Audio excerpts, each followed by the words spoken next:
حضرت استاد جی سے گزارش ہے کہ اپنی منشا کے مطابق نصیحت فرمائیں. نماز کے وقت اگر مؤخر بھی ہو گیا تو انشاءاللہ تھوڑے وقت کے بعد نماز ہوگی. نماز کے بعد انشاءاللہ ساتھیوں کے اکرام کا اہتمام ہے.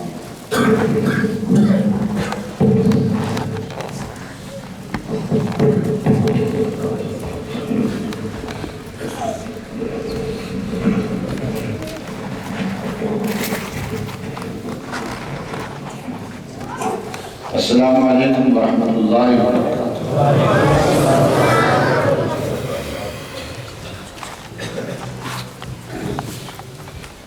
الحمد للہ وحدہ والصلاة والسلام علی من لا نبی بعدہ. اللہم صل علی سیدنا و مولانا محمد وعلی آل سیدنا و مولانا محمد وبارک وسلم صلاة و سلاما کثیرا کثیرا یا رب صل وسلم دائما ابدا على حبیبک خیر الخلق کلہم. اما بعد فاعوذ باللہ من الشیطان الرجیم. بسم اللہ الرحمن الرحیم. ربنا وجعلنا مسلمین لك ومن ذریتنا امة مسلمة لك وارنا مناسکنا وتب علینا انك انت التواب الرحیم. ربنا وابعث فیہم رسولا منہم یتلو علیہم آیاتک ویعلمہم الکتاب والحکمة ویزکیہم انك انت العزیز الحکیم. صدق اللہ العظیم و صدق رسولہ النبی الکریم. بزرگان محترم اور برادران عزیز، آپ کے اس گاؤں میں آ کے اور آپ کی اس مسجد کو اور اس ادارے کو دیکھ کر اور آپ حضرات کا شوق دیکھ کے اور آپ حضرات سے ملاقات کر کے میرے لیے کوئی ایک خوشی نہیں، بہت ساری خوشیوں کا سامان اس کے اندر موجود ہے. میرا چلتے آنا یہاں پر میرے لیے بہت زیادہ قیمتی بن گیا ہے. آپ جانتے ہیں کہ یہ جتنی بھی چیزیں ہیں ان کا ایک ڈھانچہ ہوتا ہے، ایک اس کی روح ہوتی ہے. ڈھانچہ نظر آتا ہے، روح نظر نہیں آتی، لیکن روح زیادہ اہم ہوتی ہے. روح جب تک ہوتی ہے وہ ڈھانچہ کارآمد ہوتا ہے، اور جب روح نکل جائے تو وہ ڈھانچہ بیکار ہو جاتا ہے. جس بزرگ کو ہم اپنے گھر میں بڑی عزت کے ساتھ رکھتے ہیں، ان کی خدمت کرتے ہیں، ان کے کھانے پینے کا انتظام کرتے ہیں اور ان کے لیے کپڑے دھونے کا انتظام کرتے ہیں اور ان کا اکرام کرتے ہیں، ان کے سامنے سر جھکا کے بیٹھتے ہیں، ان کی بات غور سے ہم سنتے ہیں. ان کے جسم سے ان کی روح اگر نکل جائے تو پھر اس کے بعد ہم ان کو زیادہ دیر اپنے گھر میں رکھنے کے لیے تیار نہیں ہوتے. جلدی اس کو نہلاتے ہیں، کفن دیتے ہیں، قبر کھودتے ہیں، جنازہ پڑھتے ہیں، جا کے اس کو دفن کر دیتے ہیں. تو جیسے یہ انسان اور جاندار جتنے بھی ہیں ان کا ایک ڈھانچہ ہے، ان کی ایک روح ہے. ڈھانچہ برقرار رہتا ہے، روح کے ساتھ زیادہ اہتمام کرنے کی ضرورت ہوتی ہے کہ روح باقی رہے. اسی طریقے سے یہ جو ہمیں دنیا نظر آ رہی ہے اور یہ ہمیں جو کائنات نظر آ رہی ہے، اس کا ایک ڈھانچہ ہے، اس کا ایک جسم ہے اور اس کی ایک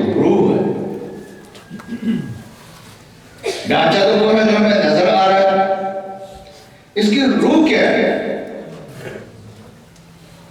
جس کے ذریعے سے یہ کائنات چل رہی ہے اور باقی ہے اور فنا نہیں ہو رہی؟ آسمان اپنی جگہ پہ کھڑا ہے. حق تعالی شان فرماتے ہیں کہ آپ آسمان کو دیکھو اور بار بار دیکھو.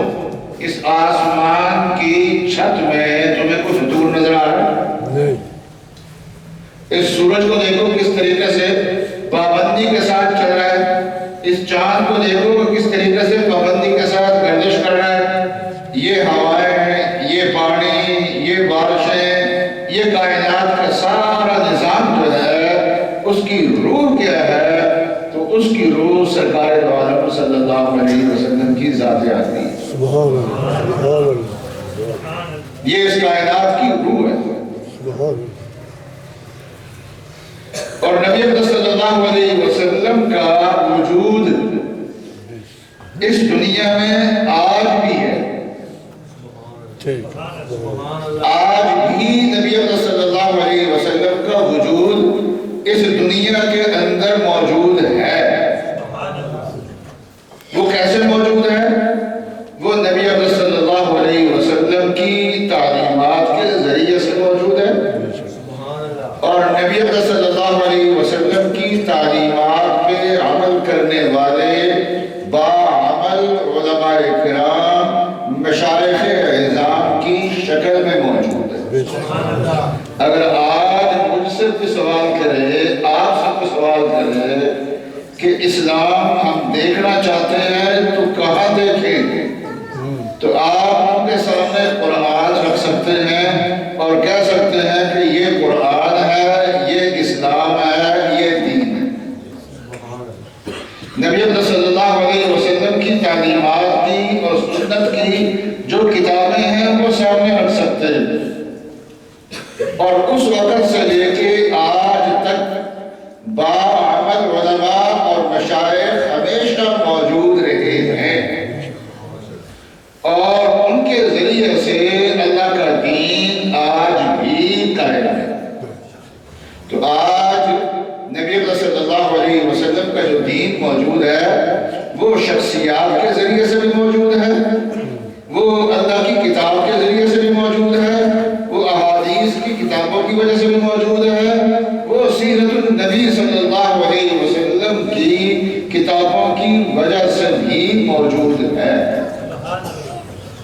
اور یہ آگے بڑھ رہا ہے. رسول اللہ صلی اللہ علیہ وسلم نے فرمایا کہ قیامت تک یہ سلسلہ جاری رہے گا کہ ہر اگلی نسل پچھلی نسل سے یہ علم حاصل کرے گی.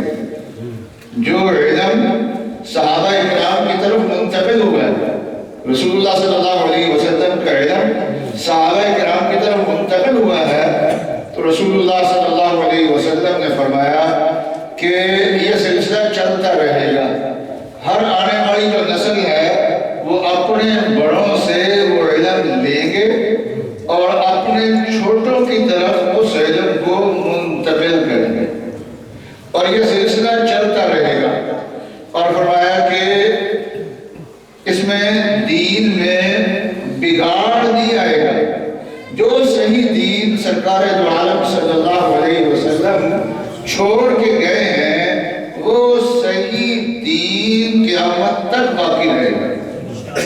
ایسے علماء کرام ہر زمانے کے اندر باقی رہیں گے جو غلو کرنے والوں کی تحریف کو ختم کر دیں گے، جھوٹے لوگوں کی جھوٹی باتوں کو ختم کر دیں گے، جاہلوں کی جہالت والی باتوں کو ختم کر دیں گے اور جو صحیح دین سرکار دو عالم صلی اللہ علیہ وسلم کا ہے وہ صحیح دین قیامت تک باقی رہے گا. ایسا نہیں ہے کہ وقت گزرنے کے ساتھ ساتھ دین میں بگاڑ آ جائے یا دین میں کمی آ جائے. آپ کا دین بیانی ہی موجود رہے گا، قیامت تک موجود رہے گا، بغیر کسی بگاڑ کے موجود رہے گا. اور جس تازگی کے ساتھ سرکار دو عالم صلی اللہ علیہ وسلم کے زمانے میں تھا اسی تازگی کے ساتھ ہمیشہ موجود رہے گا.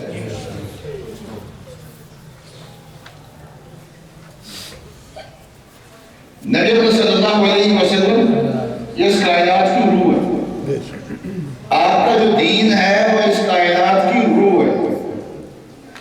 وہ جب تک ہے یہ دنیا باقی ہے۔ چنانچہ احادیث میں آتا ہے کہ قیامت کا زمانہ جب قریب آئے گا تو جہالت عام ہو جائے گی۔ قیامت ایسے نہیں ہوگی، پہلے روح نکلے گی پھر قیامت آئے گی۔ قیامت کہتے ہیں کہ دنیا کے فنا ہونے ہوگا، دنیا فنا ہونی ہے لیکن ایسے نہیں فنا ہوگی، پہلے اندر سے روح نکلے گی، پھر فرمایا کہ ایک زمانہ ایسا آئے گا کہ لا یبقا من الاسلام الا اسم، کہ لوگوں کے پاس اسلام کا نام تو ہوگا لیکن اسلام کی حقیقت کا ان کو پتہ نہیں ہوگا کہ اسلام ہے کیا۔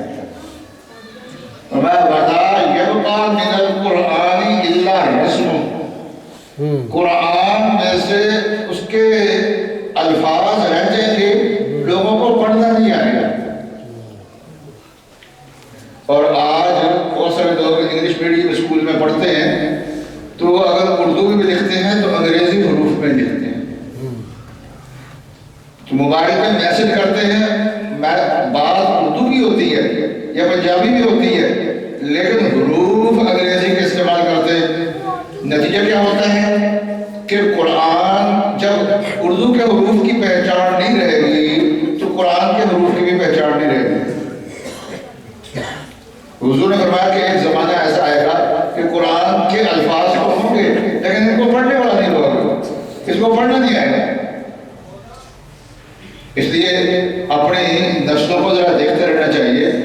آپ انگلش میڈیم اسکول میں پڑھائیں، جہاں مرضی پڑھائیں، لیکن اپنی اردو ان کو ضرور سکھائیں، عربی کے الفاظ کی شناخت ان کو ضرور کرائیں۔ میں ایک دیندار گھرانے کے ایک بچے کی بات بتا رہا ہوں کہ جو کہ ڈیفینس میں لاہور میں رہتے ہیں اور اچھے اسکول میں پڑھتے ہیں، تو وہ کہتے ہیں کہ نہ تو اردو کے حروف کی ہمیں پہچان ہے نہ قرآن کے حروف کی پہچان ہے۔ یہ میں دیندار گھرانے یعنی جو 5 وقت نماز پڑھنے کے لیے مسجد میں جاتے ہیں نا، تو انہوں نے اپنے بچوں کو جن اسکولوں میں بھیجا، ٹھیک ہے ان اسکولوں کو آپ مفید سمجھتے ہیں تو آپ جو کمی محسوس کرتے ہیں وہ کمی تو ان کی پوری کرو، ان کو حروف کی شناخت تو کراؤ، عربی کے حروف کی شناخت کراؤ، اردو کے حروف کی شناخت کراؤ۔ ایسا نہ ہو کہ قرآن سامنے پڑھاؤ لیکن پڑھنا نہ آتا ہو۔ اور فرمایا کہ ان کی جو مسجدیں ہوں گی وہ بڑی خوبصورت ہوں گی لیکن ہدایت سے بیران ہوں گے۔ نہ قرآن پڑھانے والا وہاں پر کوئی ہوگا، نہ درس دینے والا وہاں پر کوئی ہوگا، نہ نبی صلی اللہ علیہ وسلم کی سنت کو بیان کرنے والا وہاں پر کوئی ہوگا، تو ہدایت سے بیران ہوں گے۔ اور اگلی بات جو حضرت صلی اللہ علیہ وسلم نے ارشاد فرمائی وہ عجیب و غریب ہے، فرمایا کہ اس آسمان کی چھت کے نیچے اللہ کی مخلوق میں سب سے برے لوگ وہ ہوں گے جن کو لوگ علماء کہتے ہوں گے۔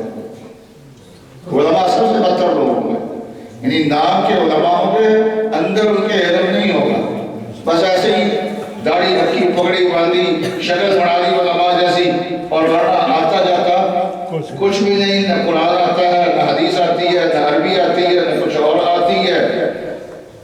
تو بہت ساری مساجد میں اب بھی صورتحال ایسی ہوتی ہے۔ ایک مسجد میں ملتان کی بات ہے، بچپن میں سن رہا تھا، وہ ایک جاہد آدمی وہاں جمعہ کا خطاب کر رہا تھا تو کہنے لگا کہ رسول اللہ صلی اللہ علیہ وسلم معراج کی رات گئے، واپس آئے تو بلال سے پوچھا، بلال تو کیا عمل کرتا ہے؟ میں نے تجھے وہاں جنت میں دیکھا۔ تو کہنے لگے یا رسول اللہ آپ نے پہلی بار دیکھا، میں تو ہر روز ہاکی کھیل کے آتا ہوں جنت میں۔ ہر روز ہاکی کھیل کے آتا ہوں۔ اب یہ مسجد کی ممبر میں بیٹھ کے وہ باتیں کر رہا ہے جس کا کوئی وجود نہیں ہے، جس کی کوئی حقیقت نہیں ہے، اس لیے کہ اس کے پاس علم ہی نہیں ہے۔ تو کائنات کی روح جو ہے وہ نبی صلی اللہ علیہ وسلم کا دین ہے۔ تو ایک تو خصوصاً کائنات کی روح، اور کائنات کا دل جو ہے وہ اللہ بیت اللہ شریف ہے۔ کائنات کا جو دل ہے وہ کیا ہے؟ وہ بیت اللہ شریف ہے۔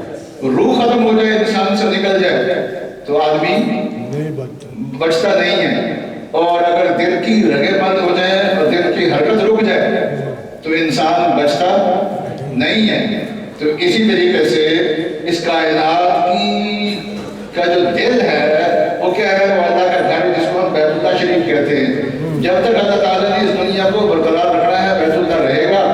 تو جب بیت اللہ کی تعمیر کی تھی تو ابراہیم علیہ السلام نے اس وقت کچھ دعائیں کی تھی۔ ایک دعا یہ کی تھی کہ یا اللہ ہماری آنے والی جو نسل ہے ان کو مسلمان بنا،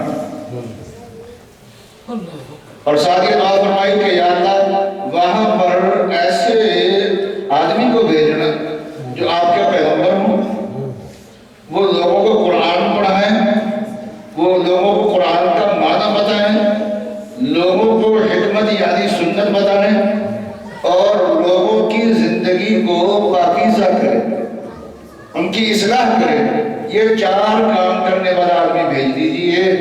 تو اس سے معلوم یہ ہوا کہ بیت اللہ بھی اگر موجود ہو، اللہ کا گھر بھی اگر موجود ہو، لیکن پیغمبر نہ آئے، قرآن نہ آئے، سنت نہ آئے، وہاں پر زندگیوں کو پاک کرنے والے مشائخ نہ ہوں، تو یاد رکھیے اللہ کا دین وہاں پر موجود نہیں ہو سکتا۔ چنانچہ ابراہیم علیہ السلام کا بیت اللہ شریف کی تعمیر کرنے کے بعد صدیاں ایسی گزر گئی کہ وہاں پر شرک ہوتا تھا۔ نبی اکرم صلی اللہ علیہ وسلم نے 23 سال محنت فرمائی ہے وہاں پر۔ اس محنت کے نتیجے میں پھر وہاں پر توحید آئی ہے، اور اب ایسی آئی ہے کہ اب شرک وہاں آ ہی نہیں سکتا۔ وہ توحید میں ہم سے کئی گنا زیادہ پکے ہوتے ہیں، اور ذرا سا کام اس میں شرک کا شائبہ بھی ہو تو وہ کام وہاں وہ کرنے ہی نہیں دیتے۔ اتنی بڑی توحید وہاں پر موجود ہے، وہ نبی اکرم صلی اللہ علیہ وسلم کی محنت کی وجہ سے۔ نبی اکرم صلی اللہ علیہ وسلم نے اپنا جو دین پڑھایا اس میں عورت اور مرد کا فرق نہیں کیا۔ جیسے مردوں کو آپ نے دین پڑھایا، اسی طریقے سے عورتوں کو بھی دین پڑھایا۔ اور لوگ یہ کہتے ہیں کہ عام طور پہ علماء کرام جو ہے نا، یہ عورتوں کی تعلیم کے حق میں نہیں ہوتے اور عورتوں کی ترقی کے حق میں نہیں ہوتے۔ اصل میں یہ وہ لوگ ہیں جو دور رہے، وہ ہمارے کبھی قریب نہیں آئے۔ اگر قریب آئیں تو ان کو پتہ چلے کہ صورتحال کیا ہے۔ ہر سال دورہ حدیث سے فارغ ہونے والے طلباء کی تعداد کم ہوتی ہے اور طالبات کی تعداد زیادہ ہوتی ہے۔ یہ ہمارے پاکستان میں، یعنی اگر طلباء عالم پڑھنے میں فارغ ہو رہے ہیں ان کی تعداد 16,000 ہے، تو بچیوں کی تعداد جو فارغ ہو رہی ہے وہ 24,000 ہوتی ہے۔ اتنا فرق ہوتا ہے، تہائی کا 1/4 سے اتنا زیادہ فرق عام طور پہ ہوتا ہے۔ اس کی تعداد زیادہ ہے اس وقت، کیونکہ ان کی آبادی کا تناسب بھی زیادہ ہے، اور جو بچی ہمارے یہاں اسکولوں میں آتی ہے کم از کم وہ میٹرک ضرور ہوتی ہے، اور بہت ساری بچی ایف ایس سی کے بعد آتی ہیں، اور بہت ساری بچیاں ہمارے یہاں مدارس میں پڑھنے کے لیے آتی ہیں جب بی ایس سی کر چکی ہوتی ہیں اور یہاں تک ان کی تعلیم پہنچ چکی ہوتی ہے، ابھی رشتہ نہیں ہوا ہوتا، آگے زندگی ابھی شروع نہیں ہوئی ہوتی، تو ماں باپ کہتے ہیں کہ ہمارے گاؤں میں یا ہمارے قصبے میں، ہمارے شہر میں مدرسہ ہے، جا کے وہاں قرآن پڑھ لو، حدیث پڑھ لو، عربی پڑھ لو۔ چنانچہ وہ بچیاں پڑھنے لگ جاتی ہیں، اور پھر اللہ کا کرنا یہ ہے کہ اللہ تعالیٰ کیا ہے، یہ نمبر بھی زیادہ لیتی ہے اور ان کی قابلیت جو ہے وہ زیادہ نمایاں ہو کے سامنے آ رہی ہے، اور یہ رسول اللہ صلی اللہ علیہ وسلم کے زمانے سے ہی ایسے چلتا ہوا آ رہا ہے۔ جو دین ہم تک پہنچا ہے اس میں آقا رسول کی سنت کو بیان کرنے، کثرت سے بیان کرنے والے جہاں حضرت ابو ہریرہ ہے، وہاں حضرت عائشہ رضی اللہ تعالیٰ عنہا بھی ہیں۔ ان کی بیان کردہ حدیثیں ابو ہریرہ سے کم نہیں ہیں۔ جہاں فتویٰ حضرت عبداللہ بن مسعود، عبداللہ بن عمر، عبداللہ بن عباس، یہ حضرات صحابہ کرام فتویٰ دیتے تھے، وہاں ام المومنین حضرت عائشہ بھی فتویٰ دیا کرتے تھے۔ اس وقت سے لے کے آج تک یہ علم جو ہے یہ مرد اور عورت دونوں ذریعے سے پھیلا ہوا، جو مجھے بہت زیادہ خوشی ہے کہ آپ کے گاؤں نے انتظام کیا ہے پڑھائی کا، تعلیم کا، عالم رکھا ہے، تعلیم کا انتظام ہے، بچیوں کی تعلیم کا انتظام ہے، بچوں کی تعلیم کا انتظام ہے۔ اس کا آپ کو فائدہ کیا ہے؟ فائدہ تو آپ کو نظر آیا، آپ کی آنکھیں ٹھنڈی ہو رہی ہیں، نہیں، آپ یہاں سے دنیا سے چل جائیں گے تب بھی فائدہ محسوس ہوگا، اس لیے کہ جو آپ نے انتظام کیا ہے اس کا نتیجہ کیا ہے؟ اس کا نتیجہ یہ ہے کہ آپ کی نسلیں بھی مسلمان رہیں گے، ایمان والی رہیں گے۔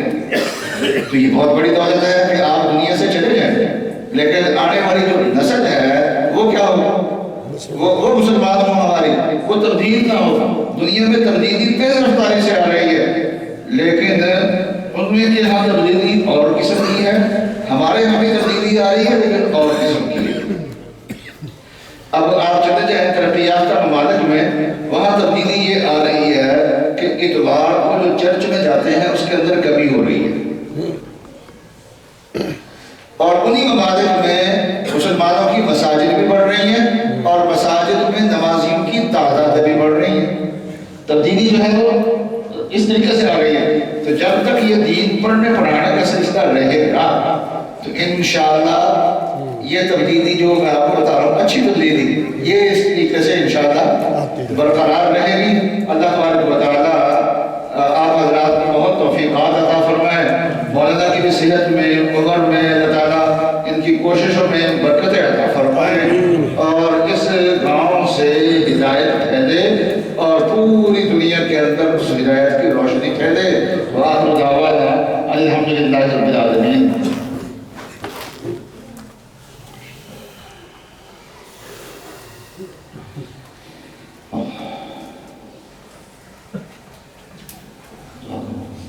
الحمد للہ رب العالمین الرحمن الرحیم مالک یوم الدین ایاک نعبد و ایاک نستعین اللہم صل علی سیدنا و مولانا محمد وعلی آل سیدنا و مولانا محمد و بارک وسلم۔ اے ارحم الراحمین، جن حضرات کو آپ نے توفیقات عطا فرمائی اور انہوں نے مسجد اور مدرسہ کی تعمیر میں حصہ لیا، یا اللہ ایک اینٹ آدھی اینٹ کا بھی حصہ لیا ہو، یا اللہ محبت کی نگاہ سے بھی دیکھا ہو، یا دعا کی ہو، یا کسی طریقے سے کوشش کی ہو، یا اللہ ان سب کی کوششوں کو اپنی بارگاہ میں قبول فرما دیجیے، اور یا اللہ دین کے خدام کی فہرست میں یا اللہ اس کو شامل فرما دیجیے، اور میدان معاشر میں جہاں پر آپ کے دین کے خدام موجود ہو یا اللہ ہم سب کو ان میں شامل فرما دیجیے۔ ایک ساتھ بیمار ہیں اعظم صاحب، یا اللہ ان کو شفا عطا فرما دیجیے۔ اے رحم الراحمین، اس ادارے کو ترقیات عطا فرما دیجیے، یہاں پڑھنے والے بچے اور بچیوں کو یا اللہ علم نافع عطا فرمائیے، یا اللہ جو دین پڑھے یا اللہ اس کو قبول فرما دیجیے، عمل کے لیے قبول فرما دیجیے، آگے دین پھیلانے کے لیے یا اللہ اس کو قبول فرما دیجیے، یا اللہ اس گاؤں پہ خصوصی رحمتیں اور برکتیں نازل فرمائیے، یا اللہ اس دین کی برکت سے ہمارے ملک میں یا اللہ خصوصی رحمتیں اور برکتیں نازل فرمائیے، یا اللہ تجارت کے اعتبار سے، زراعت کے اعتبار سے، سیاست کے اعتبار سے، انصاف کے اعتبار سے، ہر اعتبار سے ہمارے ملک کو ترقیات عطا فرما دیجیے، کشمیریوں کی یا اللہ مظلومیت کا خاتمہ فرمائیے، تو آزادی عطا فرما دیجیے، جہاں جہاں مسلمان مظلوم ہیں یا اللہ ان کو آزادی عطا فرمائیے، ان کے ظلم کا خاتمہ فرما دیجیے۔ وصلی اللہ تعالی علی خیر خلقہ سیدنا و مولانا محمد وعلی آلہ و اصحابہ اجمعین، آمین برحمتک یا ارحم الراحمین۔